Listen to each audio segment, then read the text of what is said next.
Bismillah ar-Rahman ar-Rahim. I begin in the name of the God whose mercy is profound, whose kindness is forever. I will explore in this clip presentation the question as to why don't people believe in God? Or if they do, why don't they do it properly? The first of the possibilities that I'm going to explore is the understanding that there are more than one God. That is polytheism. Many of the addressees of the Quran were polytheists.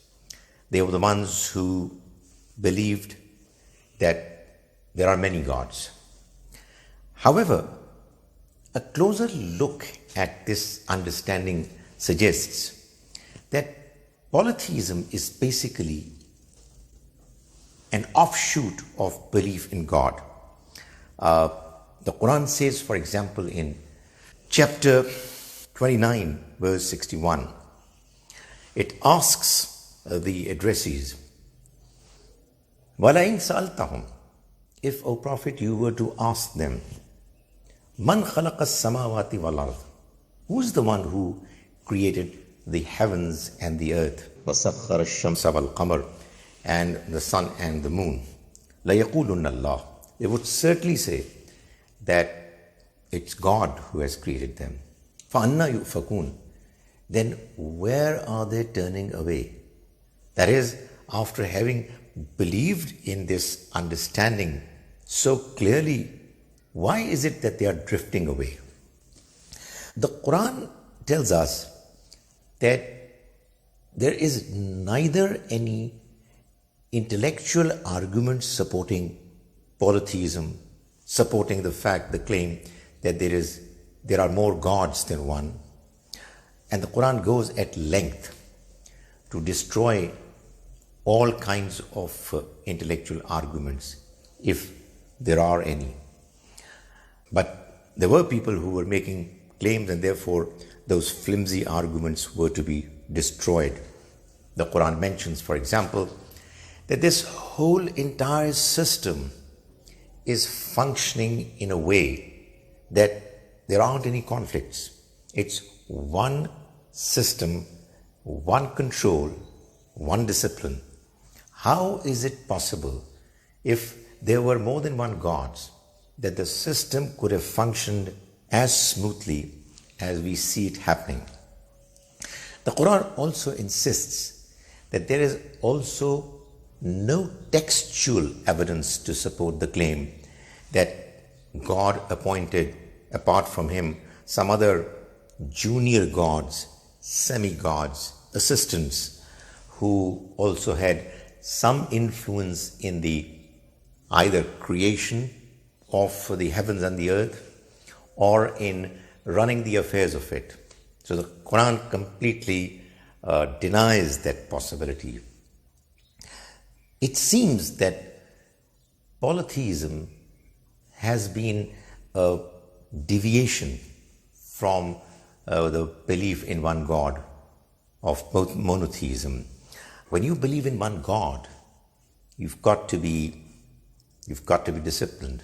You've got to be responsible. You have to understand that your attitude, your behavior in your life is being watched and you're being observed. And the God who created you is going to make you answerable for what you're doing in this life. People don't want to live a life which is to take into consideration this understanding consistently. So people look for certain other ways to somehow find easier paths so that they could live a life according to their desires, do whatever they want to, and yet have an understanding that if at all there is a life hereafter, they will be able to get away with despite their less than desirable performance. So it's a way of trying to find loopholes to be able to lead a life according to one's whims, one's desires. The Almighty has, as I said, clarified that this whole concept of belief in gods other than the God is based on the desires of human beings. It's a concoction. It's something that they have invented and have ascribed to God's message in a way which is absolutely baseless, false, and therefore the Quran calls it a lie. It says that claiming that God has a partner or he has partners is a lie, and therefore it cannot be accepted. The other alternative to belief in God is atheism, which is basically an understanding that says that there is no God. However, when atheism is analyzed, it is actually either based on what one can call negative atheism or an understanding of philosophical position which is called agnosticism. Or in the recent times, we have seen immense popularity of atheism based on the scientific theories of Big Bang and evolution. Negative atheism is simply a claim that because the arguments presented by those who believe in monotheism, those who believe in God, their arguments do not convince. They're not very strong. And negative atheists, therefore, they say that since we do not have good enough reasons for us to believe in God, and those who believe in Him, they present arguments which don't convince us. Therefore, so long as there aren't any better arguments presented to us, we'll have to conclude, have to believe in the fact that there isn't any God. Obviously, there is no positive atheism that people present. There isn't anyone who would say that I will positively present the case of the reality that there is no God. So, negative atheism was one way that some atheists would bring in their arguments or would bring in their reason why they don't believe in God. There is another philosophical position, which is agnosticism, according to which it is claimed that human reason is incapable of providing sufficient rational grounds to justify either the belief that God exists or the belief that He doesn't exist. So what they say is that when we can neither prove that there is a God nor disprove it, why at all should we get into this kind of a debate? So let's not bother about something which we cannot prove nor can we disprove, and let's focus on more important worries of humankind. The third position of atheism is the position of those who believe that today the scientific theories of Big Bang and evolution have finally enabled humans to come to this clear understanding that there is no God. And so goes this argument. What they say is that there was a time when humans, because they couldn't find answers to such important questions as to who created us, how were we created, how did we come about and be what we are, how do we get our food, how do the crops grow, how does the rain fall, why do we have earthquakes, and so on and so forth. How are humans born?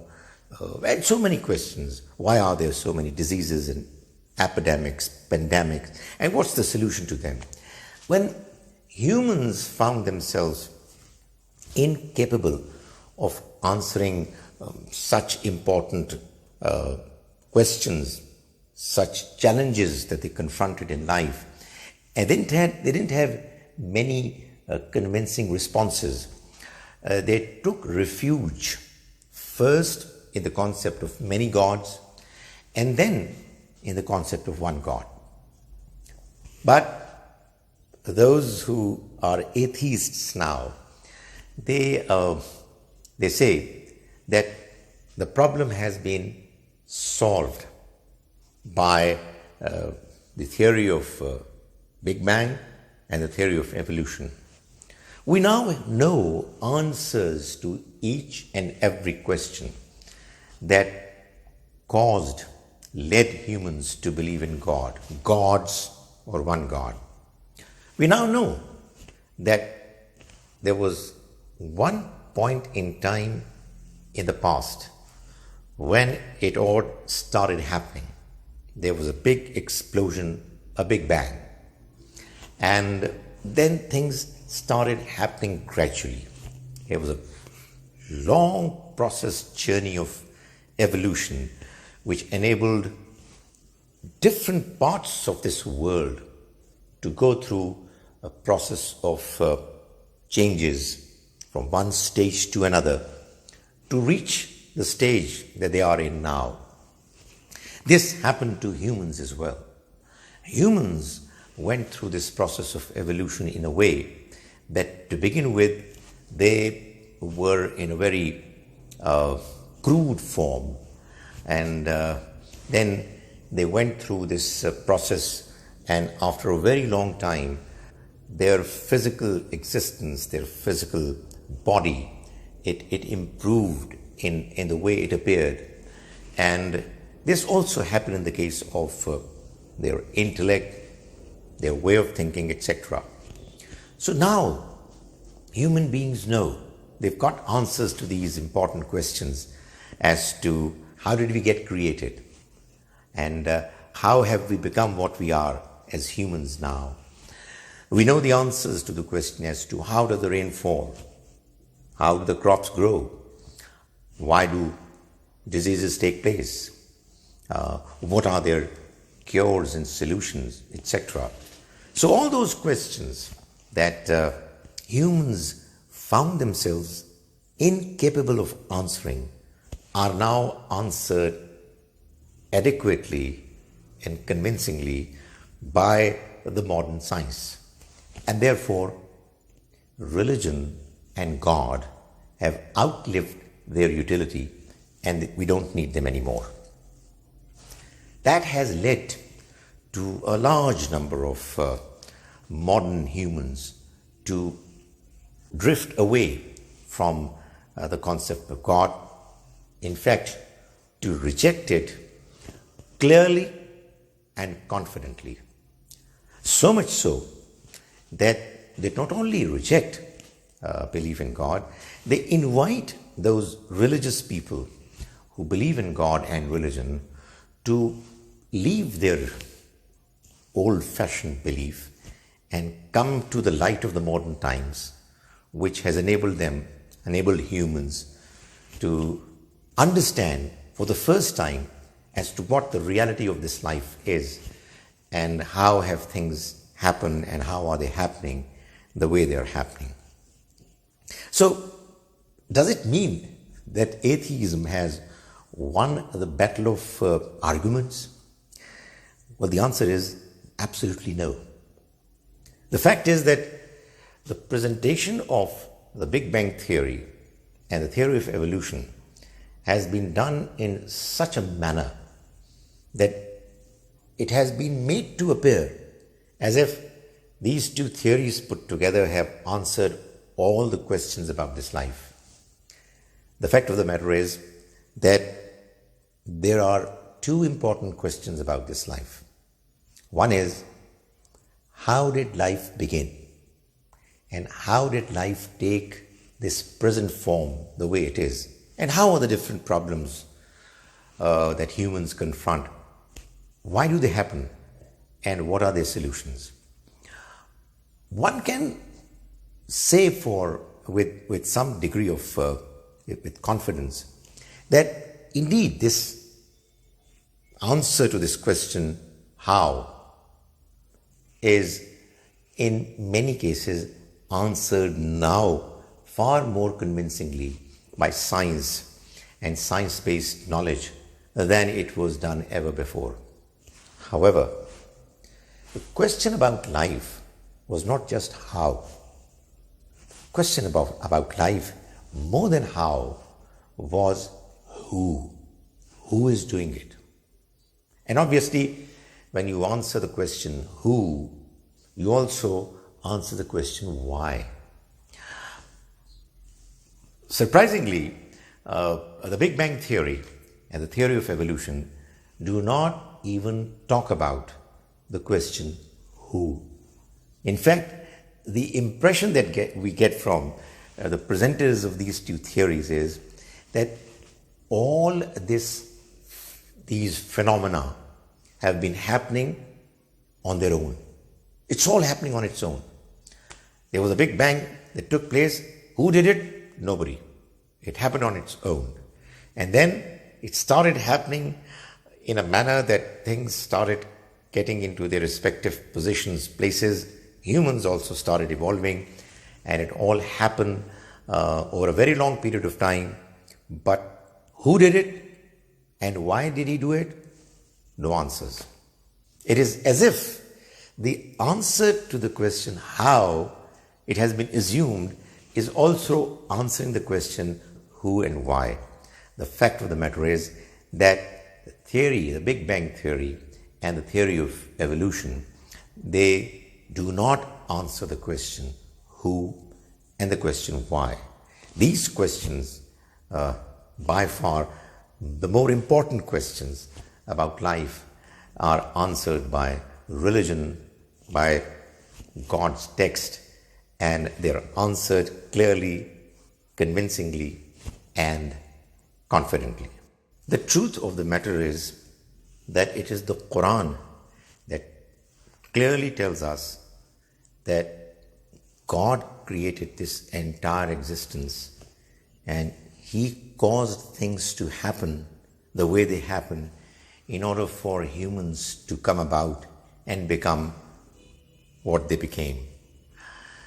One often wonders as to how such intelligent people as those who have a scientific mind, they came to the conclusion that Big Bang Theory and the theory of evolution have finally silenced the religious argument that there is a God. Even though, as I said, it only answers the question how.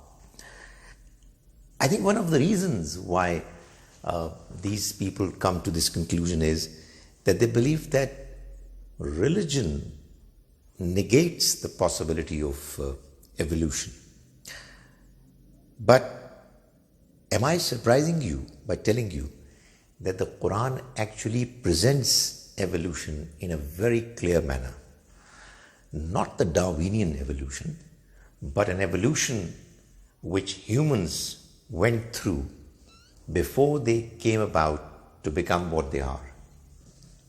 The Quran is mentioned in several passages.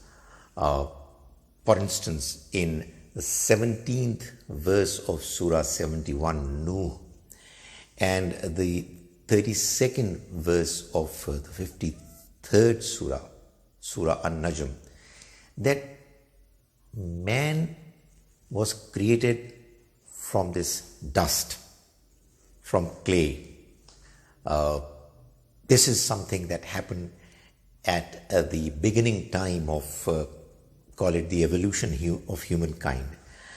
One of these verses, 71, verse 17, Surah 71 says, Wallahu ambatakum min al-ardi nabata. God caused you to sprout the way plants sprout. But probably the most significant passage of the Quran dealing with this question of how human race became what they are now is to be found in chapter 32, Surah As-Sajda, whose verses 7 to 9, they read like this. Allazi ahsana kulla shay'in khalaqa. God is the one who, whatever He created it beautifully. فَبَدَعَ خَلْقَ الْإِنسَانِ مِنْ طِينٍ. And He began to create man with clay, with mud.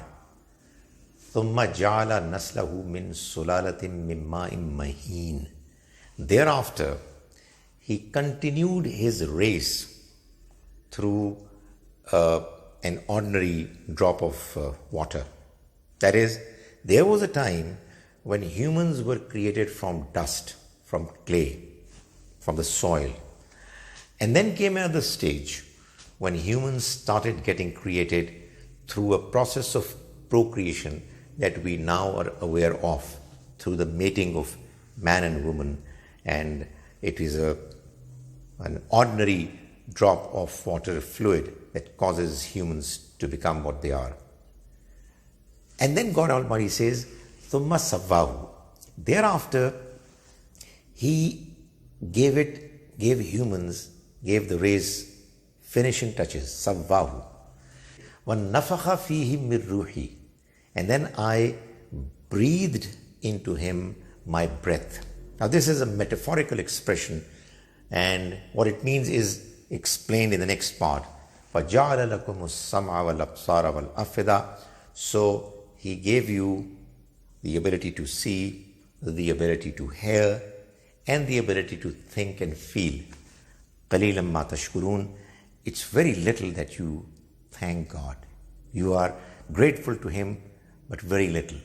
So, in other words, the Quran itself delves into the explanation of evolution in its own way. What I'm trying to say is that there's no conflict between the basic understanding of evolution and the understanding that there is God.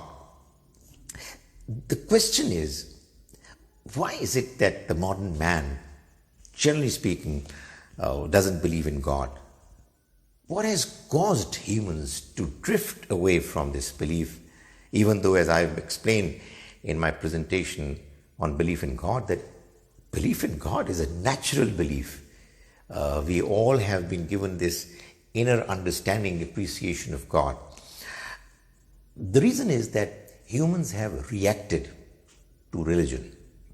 First, it was the Roman Catholic Church, which along with the monarchs of the Western Europe in the medieval times, they both collaborated to snub, discourage, censor the views, the inventions, the ideas of philosophers, scientists, and intellectuals.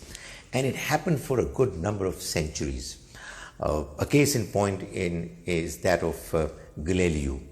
When Galileo claimed through his research that this earth is not the center of the universe, he was taken to task, and eventually he had to withdraw his claim. There are numerous stories of scientists and philosophers getting punished and reprimanded, sometimes very strongly. There are harrowing stories of them getting punished by the monarchs with the support of the Roman Catholic Church, who somehow thought, people belonging to the church thought that their views are threatened by the scientists and the philosophers.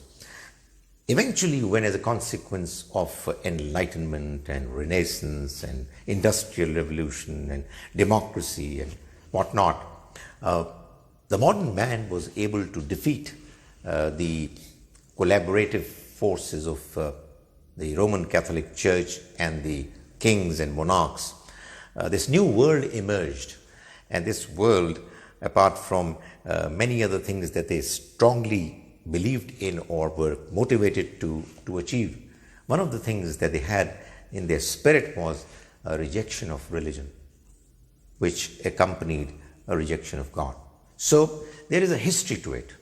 There is a historical reason why the modern man in the Western Europe, which obviously now is America and Australia, etc., they have a historical difficulty, in fact, animosity to acknowledge religion in general and God's belief as well, because that's at the very heart of all religious understanding.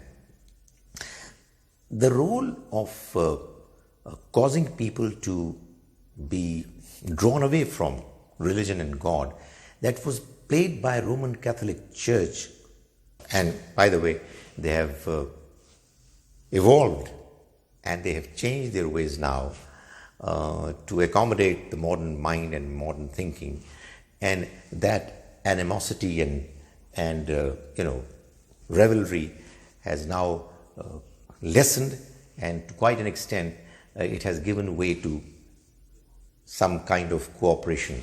But unfortunately, that task of creating hatred in the minds of the modern man against religion has now been taken over by some extremist Muslims who somehow spread hatred in the name of religion. Some of them have turned terrorists, and they create an impression that it's their duty, God-given duty, to fight against all non-Muslims and to invade the entire globe, to be able to make sure that their understanding of religion prevails over the entire human race. That's again causing things to get problematic, and the modern man seems to not be comfortable with this idea. So what I'm trying to say is that it's essentially the improper, unconvincing, unimpressive presentation of religion that has caused people to be drawn away from God's message as well as from the concept of God. A final question that I would want to address is, does it really matter if a person believes in God or not? Because quite often now there are people who say that if you are good at work, if you are a good human, if you are a good citizen, if you are helpful to others, if you're not causing harm to anybody else, why should it even matter whether you believe in God or not, whether you go to the church or mosque or you don't? It's your own personal private matter. We don't stop you from going there. But it really hardly matters whether you believe in God or not, whether you are a religious person or not. At the end of the day, it's only a matter of an individual's inner satisfaction. If somebody gets satisfied, content by going to a place of worship, well, it's his own personal matter. The truth of the matter is that belief in God is purely a moral issue, more than it's an intellectual matter. If being good to parents is a moral imperative, if being loyal to one's country is a moral imperative, if being good to the neighbors is a moral imperative, then most certainly believing in God, acknowledging Him, worshipping Him, thanking Him is even more importantly morally significant. Why? Well, because if it's a reality that it's God who has created us, and it's He who has provided us with all the resources and the abilities that are enabling us to live this life comfortably, and all that we have is from Him, then it is a moral issue that He needs to be acknowledged, believed in, and He needs to be worshipped, He needs to be thanked. I'll just give an example, hypothetical example of a case that might help in understanding what I'm trying to say. Imagine that there is a young man who was born to a rich family. His father had a good business, and he was getting educated, went through the school education, was somewhere on the verge of joining a university, when his father got kidnapped. But because the family was well off and the business was flourishing, the family was able to enable this young man to continue his education. He went through his senior school education and to a university outside in some foreign country where rich people send their children to. Got his degree and came back and took over the administration of his father's business and helped the business to continue to function smoothly and successfully. Around the time when he was 30 plus, he'd gotten married and he had a couple of children. He comes to know that his father is alive. Somebody tells him. It's not a completely 100% confirmed information, but he does come to learn about the fact that there are strong reasons to believe that his father who got kidnapped is not dead. He's alive and he's somewhere in the custody of his kidnappers, let's say in some remote area of Afghanistan. What should be the reaction of the son? There could be only one reaction. He should make it a point that all other activities are going to be secondary. He will make sure that he does everything within his means to find out as to whether his father is alive. And if he is alive, then he'll make sure that he's recovered and he comes back to join his family and take over the business. If the son says that, you know what, I'm not interested. If he's there, I don't know. How can I know? So my business is more important. What is more important is that I have a career and I have a business to look after. Can a son say that? No, he cannot. He'll be considered to be an immoral person, an evil person. If a son who had lost his father to kidnappers and comes to learn about the fact that there is a possibility that his father is alive, is morally bound to find his father and to do everything to do so. If that's true and that's something which is a fair expectation, then even more fair is an expectation from those people who as yet are not convinced that there is a God. But they know that there are reasons to believe that he could be there.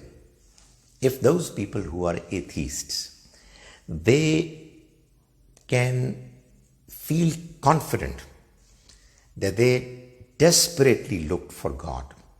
They tried everything to search for him, at least as much as the son who lost his father to kidnappers did or should have done to find his father. And if they say that despite their best efforts, earnest, honest efforts, they didn't find God, they were not able to be convinced, then they have a reason to feel comfortable. But if they are not willing to find God and they are finding excuses and arguments to reject him, then what they're doing is extremely immoral, and their position cannot be defended neither from a moral point of view nor from an intellectual point of view.